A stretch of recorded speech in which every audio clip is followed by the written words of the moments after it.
BJP రాష్ట్ర కార్యాలయంలో ఉగాది వేడుకలను నిర్వహించారు. కార్యాలయంలో మంకలంపల్లి శ్రీనివాస్ శర్మ చేసిన పంచాంగ శ్రావణంలో బీజేపీ రాష్ట్ర అధ్యక్షుడు బండి సంజయ్, వివేక వెంకటస్వామి ఇతర ముఖ్య నేతలు పాల్గొన్నారు. శ్రీ శోభకృత నామ సంవత్సరంలో ధరల హెచ్చుతగ్గులు మినహా మిగిలినవన్నీ శుభ ఫలితాలు ఇస్తుందని తెలిపారు.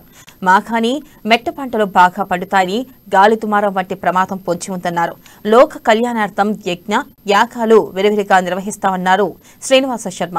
అయోధ్యలోని సుందరమైన శ్రీరాముడి ఆలయాన్ని ప్రతిష్ఠిస్తారని పేర్కొన్నారు.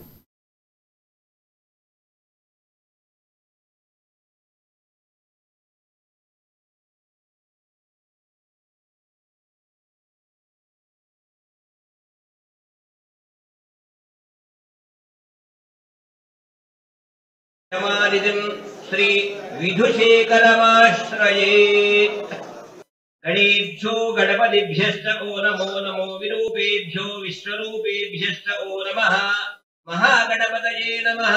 दिव्य प्रार्थनान् समर्पयामि। श्री कल्याण गुणावहं रिपुहरं दुःस्वप्न दोषावहं गंगा स्नान विशेष पुण्य फलदं गोदान तुल्यं नृणाम् आयुर्वृद्धितमुत्तमं शुभकरं संतान संपत्प्रदं नाना कर्म सुसाधनं समुचितं పంచాంగమాకర్ణ్యతాం. పరమ పవిత్రమైనటువంటి యుగాది, యుగమునకు ఆది బ్రహ్మదేవుడు సృష్టి క్రమాన్ని ఆరంభం చేసినటువంటి అత్యంత పరమ పవిత్రమైన పర్వదినము.